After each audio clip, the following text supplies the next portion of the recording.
Okay, we are here with a travel update, an energetic update on what happens when you travel and you are sensitive or intuitive and you are open to receiving energies of the land where you are traveling or traveling through places where you are staying, and what can come up for you and how it can be connected to your childhood, how it can be connected to past lives, because you never coincidentally end up in specific places where you go.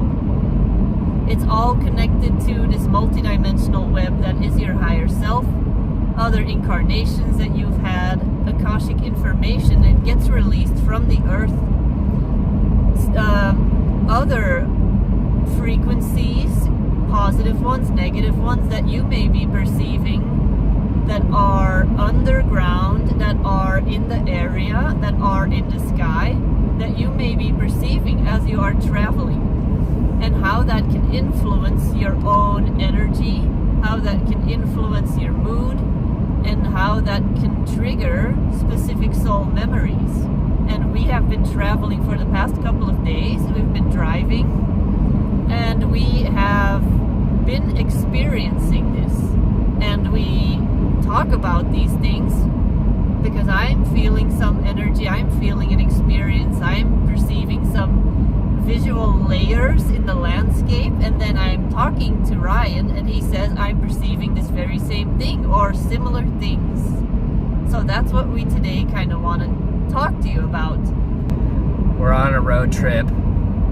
All you people who are freaking out because I'm driving and recording this video, ease up. It's an open road. And we want to talk about the things that we have been experiencing depending on the location that we go through, how it triggers dreams, memories of dreams, and how that's connected into this life and other lives. And the thing that comes up for me to kind of set the space of a visual is it's from the story Cloud Atlas, which is by David Mitchell. And the quote that he uses, the metaphor, is figure skaters on an ice rink retracing their figure skating tracks. And that's essentially the Akashic records. And so it's like throughout all these lives, we're creating these momentums and these energetic motions of patterns. And then we end up experiencing them throughout the different lives. And we don't realize we're recrossing our tracks. We're recrossing our figure skating patterns, which are the timelines. And so, do you want to explain a little bit more about how I see it when I do Akashic Records work with people is that they are all layers.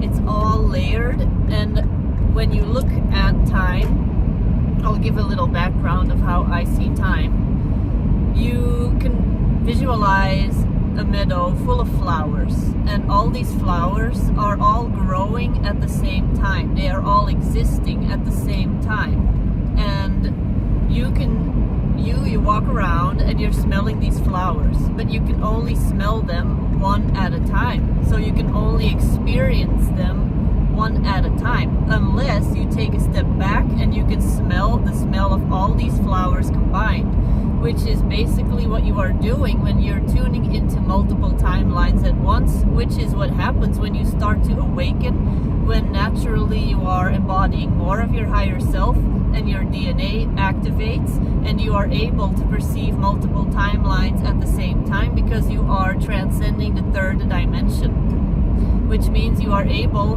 to see yourself from a higher perspective.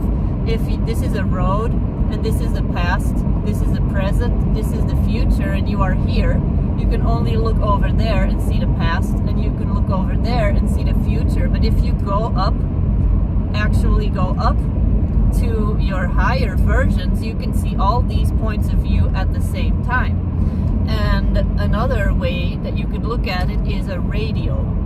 All these different radio stations are playing their own radio shows, and you can only tune into one at a time to listen to, but these are all happening simultaneously. These are all existing and playing all at the same time. So what happens when we now have been driving through these areas? We are always attuned to this akashic field, because you also have chakras underneath your feet that are constantly connecting to the akashic records of the planet.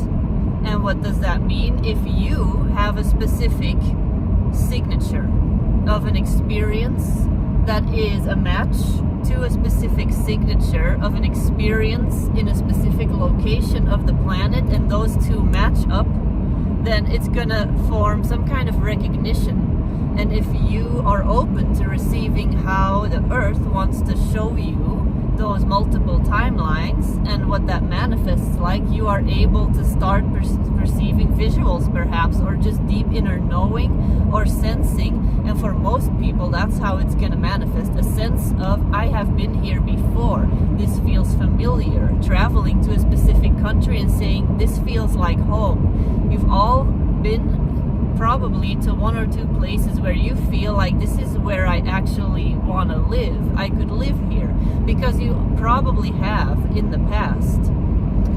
And the key to perceiving this is the surrendering of the identity, because like she's saying, the figure skating tracks are the horizontal field, so it's all of the lives within the plane that are moving around. So the surrendering of the identity is moving into the true self identity, which is allowing you to move up in vertical to your higher consciousness and perceive down of all of the different figure skating tracks that you're creating. And I made a video the other day about perceiving with Akashic awareness and exactly the things that she was describing. And people, I said it's just as simple as asking how what you're experiencing relates to your other lives, and then feeling into what comes up with that. But people get blocked because they're identifying as this body. They're identifying as this personality. So then they're trying to perceive this personality throughout these other lives, when these other lives are not that personality. They're your true self. So when we're surrendering into the Akashic awareness, we have to be ready to surrender and face these small self identities that keep us weighted to the ground and not able to pull up to look down at all of the different tracks that are being made simultaneously at one time. Because everything that we're experiencing is time overlapping within itself. It's articulating in different ways. It's expressing in different angles and different colors, but it's the same blueprint expressing through these different angles, expressing through these different dimensions. So as this body, you can clear those dimensional perspectives and tune in to connect with those other perspectives. But as the identity that you're doing it and participating as, you are not this body, because that means that that's then weighing you down. So this is about creating that vertical rise in vibration, and the perspective of the bird, the perspective of the eagle, looking down to be able to communicate and receive all of the different motions that are overlapping at one time. And this reminds me too of a question that I got during a live call with a group a couple months ago, where somebody said, I would like to explore indigenous spiritual practices of other cultures, but I feel like it's not my place to do that. And then I said to that person, why is it not your place to do that? Are you approaching that from the perspective of you as the individual that you are right now? Or are you approaching that from the perspective of the soul that you are, that has lived many incarnations in many different cultures, in many different timelines, in many different star systems? Of course, what I also told that person is, if you are going to explore other cultures, because this is probably not coming up coincidentally, this is coming up because this is your soul remembering that you have an incarnation in this other timeline, and in reality all time is parallel. Incarnations are happening simultaneously. That is why you are feeling that this other version of you is very much alive in its own dimension, frequency, time. Because time, we measure it, of course, in a linear way and say this was in the past, this is in the future. When you can look at it more as different bandwidths, different frequencies, different radio stations, like I said earlier.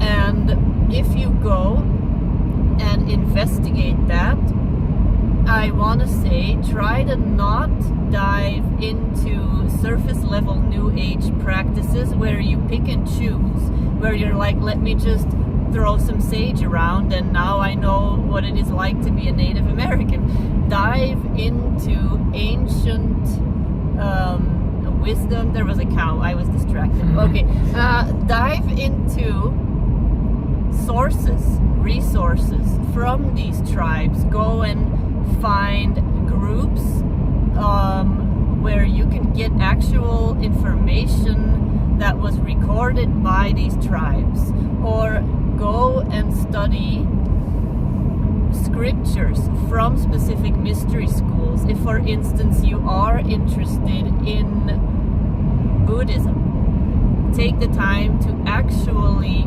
properly read the things that they wrote down. And that is how you will be able to integrate that information again, honoring your soul by doing this in-depth research into what was written down by these people that you were a part of once upon a time. And we're getting a little sidetracked, but this is important, I feel. That is why so many people are attracted to so many different practices, so many different cultures.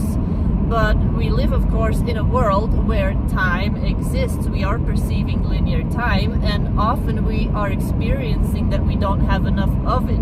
So we are trying to get all this information, but often we are stuck at some kind of surface level that is not doing your soul justice, that is not honoring your soul memories. So really tune in to what is it that your soul now wants to integrate, and then be devoted to those mystery school teachings.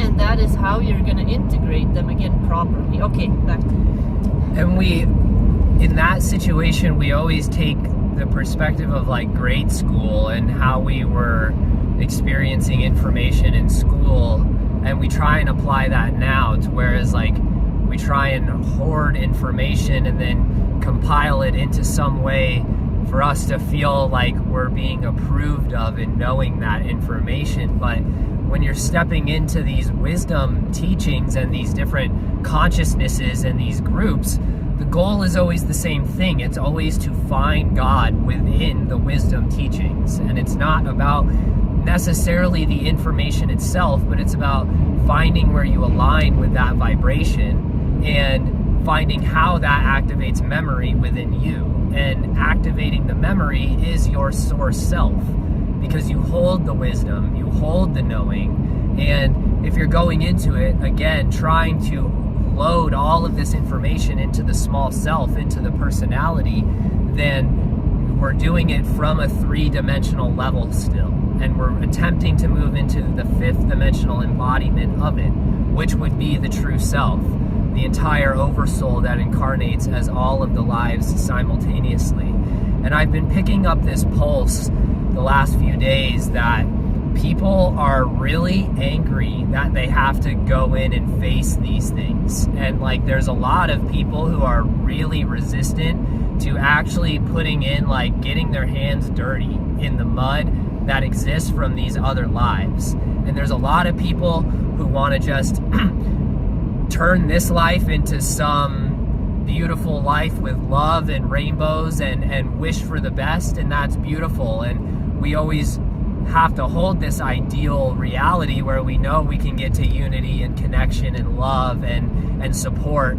However, you're trying to take that mud into the new, pure, clean reality that we're all moving into, and that's not going to work.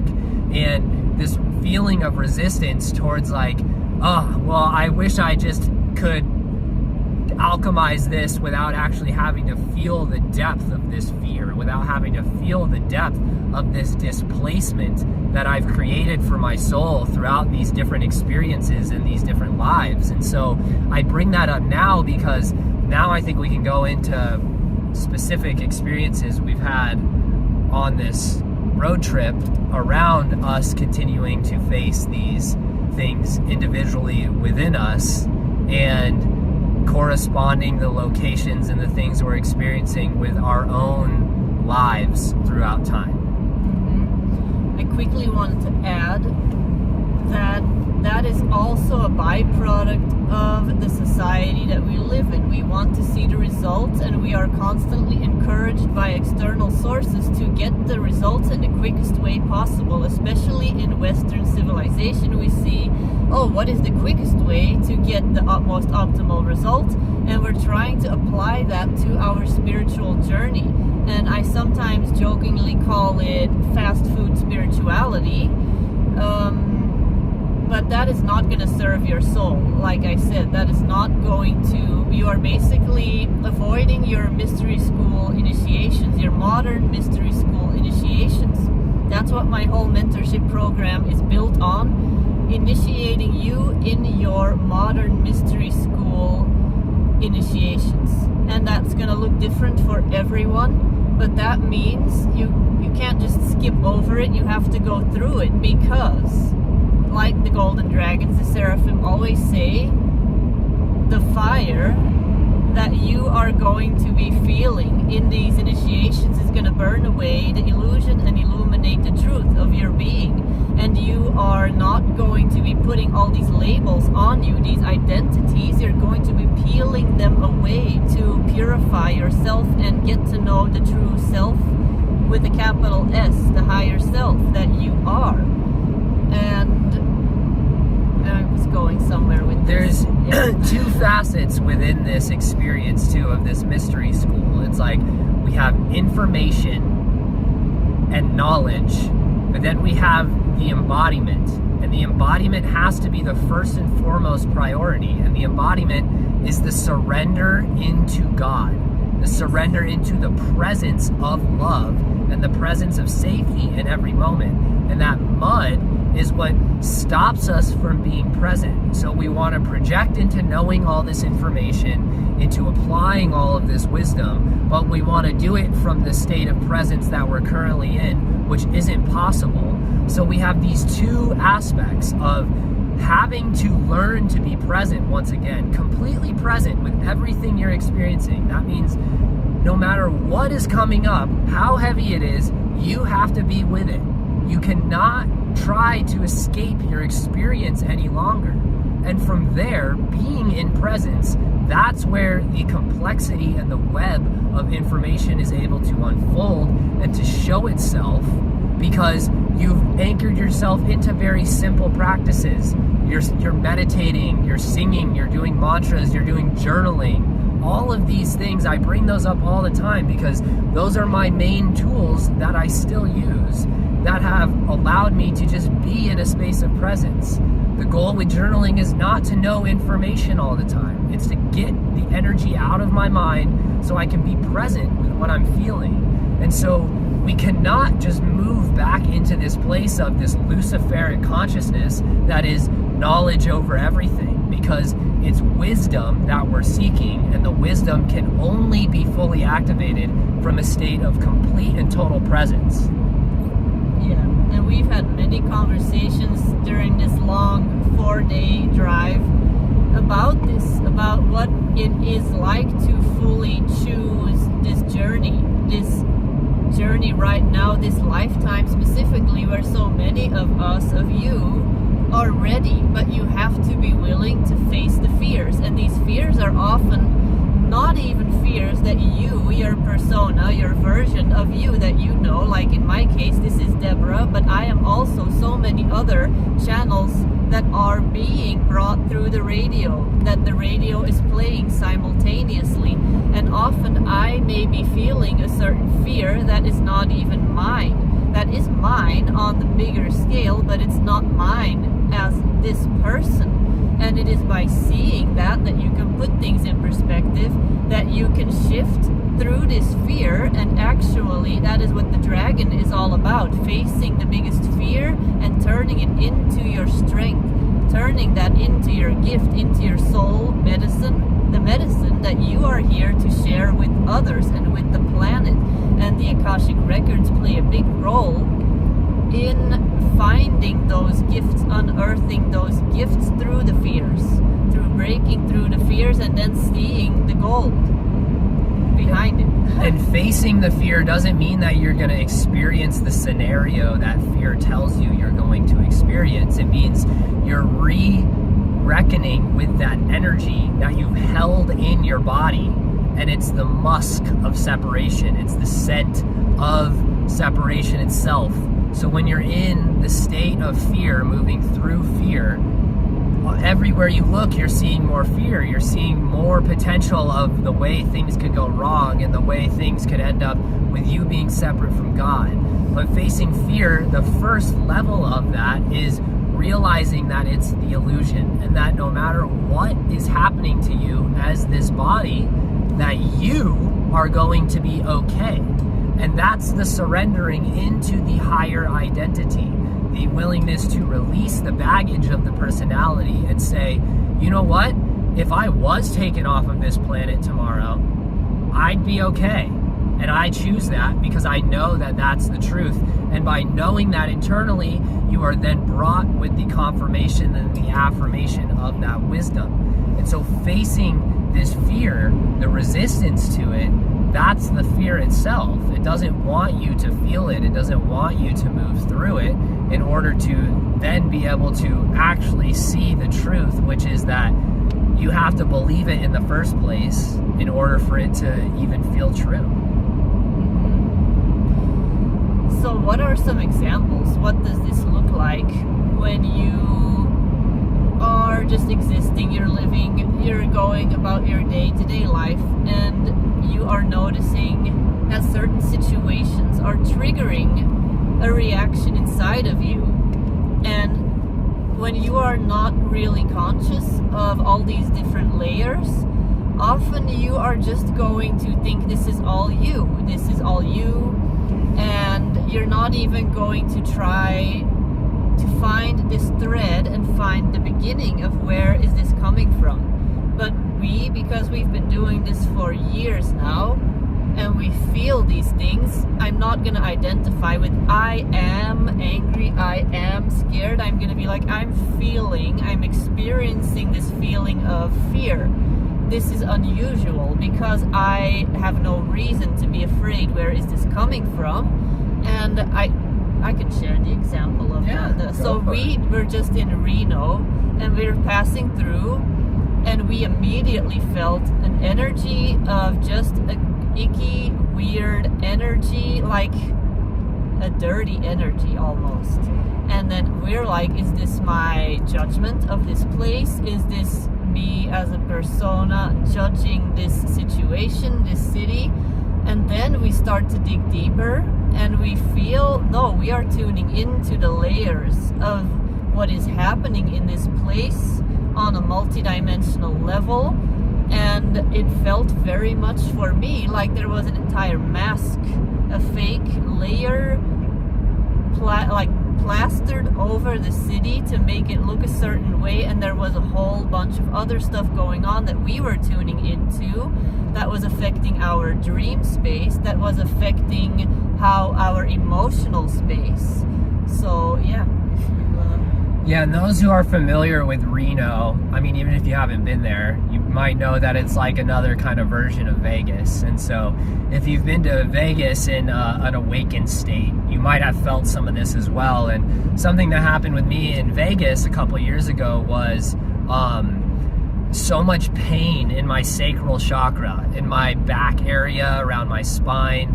And it was just from being in Las Vegas. And they have these siphoning matrices. They have the money siphoning system is all connected to sexual energy, and the theme in Vegas is what happens in Vegas stays in Vegas. So it's the encouragement to be dirty.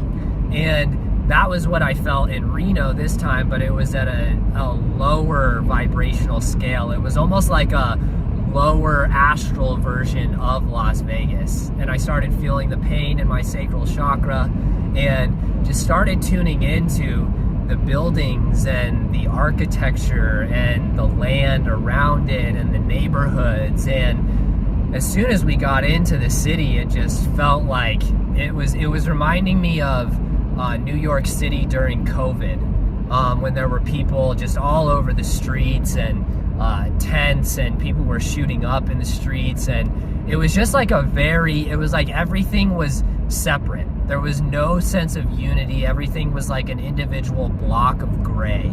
And I also had realized I had dreams about Reno within the last year or two, and when we were pulling in, I noticed that it was triggering these dream memories. And so once we got up into the hotel room, I started feeling all of these pain. I feel a lot of physical pain in my body, depending on the area and location that I'm at. But these are the types of questions that I have to ask. Is this my pain coming from me? Is it coming from the building, coming from people that I just interacted with? Is it like a fake pain that's being sent to me? Is it connected to my akashic records? All of these things start coming up because I've been in this space for so many years, having to ask these questions in this discernment. And so we ended up laying down, and she did some energy work on me, and what we ended up realizing was that it was almost all of the above that I just mentioned. And it was deeply connected into my childhood, realizing that I had been through Reno with Nancy, the woman who was my main abuser and handler, who I mentioned in my YouTube videos called Mind Control Memories. And so we ended up doing this energy work, and this pain lifted, and I received more clarity around what was going on. And then this morning, after sleeping, there was more information that came up around the feelings that I've been having out here because of the land, feeling memories triggered of being taken to places when I was a child, and into institutes and programs and these different things like that. And so I say this because I'm facing this again. I've gone through all of this, and now because of the areas that we're going through, I have to face this again. And I felt rage this morning. I felt anger. I have to go through forgiveness and acceptance. And because I've developed the anchoring into the trust of these moments, then we were able to highlight more of these things. And something that's going on in Reno is that it's a Zeta center underground, and they are taking children from around these areas, around indigenous lands, New Mexico, Arizona, Utah, and they're running experiments on them underneath this area. And then with a lot of these kids, they're wiping their memories and then just basically leaving them in Reno.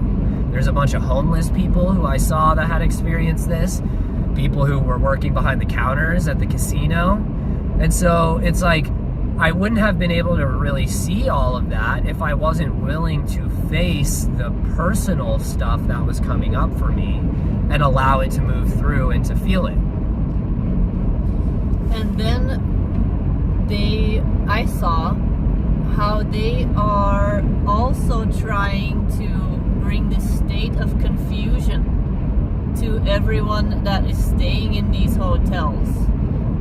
Because that is exactly what he experienced in these experiments and in these things that happened, and that he was now reliving or seeing again, like, oh, I was here. And that was confusing because he did not know that was what happened. And yesterday we realized, oh, this is exactly what happened. I have been here before. They have done all these things over here.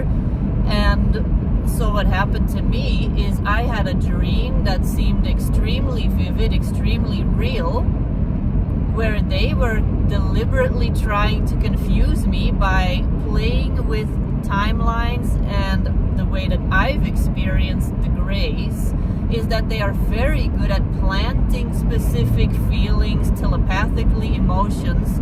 They're trying to plant timelines or patterns in your mind that are not necessarily yours, or things that you have worked through, trying to plant a seed of confusion. So I woke up from dreams where all these different things that I've experienced were overlapping in this one timeline, and it seemed so real. And after like the end of the dream, I realized none of this is making sense.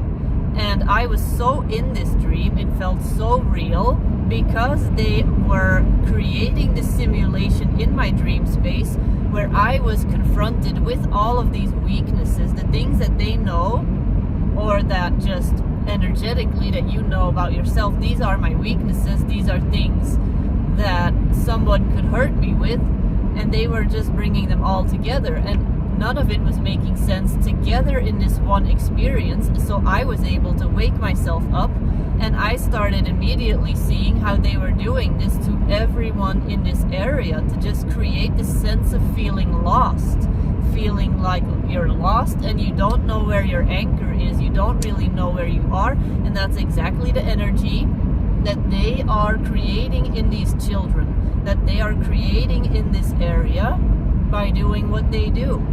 So immediately I started working with Pleiadians, with my Pleiadian guidance team, and I am in connection with the Pleiadian mothership that I have been talking to since 2010. And so immediately I saw how these underground beings, because they are underground, how they are trying, how they were trying to plant something, like plant some kind of confusion and fear inside of me. But because I'm constantly working with the dragons, and again, I know I'd say this all the time, but once you call upon the dragons, be prepared for anything that is not of source energy, God frequency, to be burnt away, and for all illusion to be burnt away so that the truth can be illuminated. And that's what happened. And I saw, wait, this is not how I feel. This is not how I identify. These are things I have moved through that they were now trying to like implant back onto me. And if you ever go through these phases where you feel, I've gone through this, why is this coming up again? Why is this coming up again? Maybe because there's a layer of that situation that you can look at again, and it's like an initiation. We are moving through these initiations, and also because they are direct connections to other incarnations where you have gone through similar patterns and where you were perhaps not able to fully heal, and then these are coming up again as an invitation for you to finally fully heal that pattern in this lifetime, because you are now able to embody more of your higher self. We are going through this ascension cycle, so you can call upon way more light than you were perhaps able to call upon in the Middle Ages. And that's why we have to continually face things. And adding to the rest of this experience this morning, I woke up and I realized that I had to say some things to certain people that I had experienced these abuses from in my life. And the same way that they work in dreams, trying to confuse you, to put something in you, that's what they do in actual life as well. It's the same way. And once they can't really get to you, then they'll just throw things at you that she's describing can be labeled as your weaknesses, the things where they know there are psychic tears in your emotional field. And so something with me is like, it's around both of my parents. I was taken from both of my parents when I was born. I don't know my birth mom. Was told that I had this birth mom who was Nancy, but she was actually my stepmom and my handler. And throughout growing up, she planted a mommy program in me, which was about me. She would read me a book when I was a kid called Are You My Mommy? And it was about a lost bird thinking every single type of animal was his mommy. And so what she was doing was programming this sense of a lost boy needing his mommy deeper into me. And this morning, after I said these things to the person I needed to say them to, I then started getting comments on my Instagram from someone, and they started saying these exact things to me. They called me a lost little boy, and then their next response was telling me that I don't know how to be a man and that I will never have a family. And so I feel great about facing this now because there's nothing really happening from it in my body. To whereas maybe before I would have gotten really angry, would have gotten really upset, but it's because I faced these things so many times that I've cleared those layers of fear out because that doesn't have any weight on me any longer. And so these are the figure skating tracks. These are the circles that we try to resist because we know we're going in circles and we feel like we've been caught in these circles over and over and over again. But this is the vertical ascension and the vertical expansion, because I know that I'm not even the one who has the family that is in this life. It's a play that's playing out. And me, the true me, knows that he is connected, that they are connected into their true family that can never be taken away. And this has been my lesson throughout this drive, has been really the sinking into just the trust of everything, and the trust of the location, the trust of the facing the conflict, because we avoid this conflict, but we have to harmonize the conflict, and the only way we're able to harmonize this conflict is by facing it internally. And that's going to mean that it has to come up eventually physically, not in the way that your fear is telling you it's going to, but in a way for you to receive the truth of who you are and continue to alchemize that throughout the process. I think that's probably good for today. That's a good one. We have a lot more about the history of Lemuria and Atlantis that we'll do another video on as we drove through Utah. But definitely, what I would like to say too, if you feel like you're going crazy and you feel like what is happening, know that that is why we share these stories, why he shares what he has gone through, why I share what I've gone through. Some of you may know me, some of you may not know me. But if you want to learn how to tune into your Akashic Records, I have an entire free playlist on YouTube. It's called 33 Akashic Records Lessons. And it's all just tips on how do you work with the Akashic Records in the dreams. These concepts that I explain of the radio dial and the different frequencies, and how you can view your spirit guides or these past lives as other soul aspects that you can communicate with, like your spirit guides and stuff like that. And it's all easy, and that it's way easier than it looks. And we're going to talk more about advice on how can you tune into this Akashic field in more videos. But just reach out to us if you want to share anything, any advice. And just one last thing from me. I think when tuning in to the Akashic Records, we're moving through the fourth dimension perceptually. So that's where chaos theory exists. The fourth dimension is everything happening simultaneously, but there's an organization to it. So when we're going through the receiving of this information, the other lives, it can feel chaotic. And then we try and grasp onto understanding what's happening in that moment and trying to know everything. But you just need to get used to surrendering into the presence of the unknown. The best thing you can do if you're feeling chaotic is release the need to understand anything that's going on in the moment and say, I am my true self. I am here. Some specific vocal statements are, I know who I am in truth. I know what I am in truth. And I know how I serve in truth. I am here. I am here. I am here. And you can say that and feel your field adjust and just be present. You don't have to attach to these outcomes of needing to control everything that's happening in the moment. This is the unknown, And this is what you signed up for. And the unknown is God, and it is love if you have the willingness to let it show you that it is that. That is We perfect. good? That is perfect. All right. We love all of you. We'll see you again soon.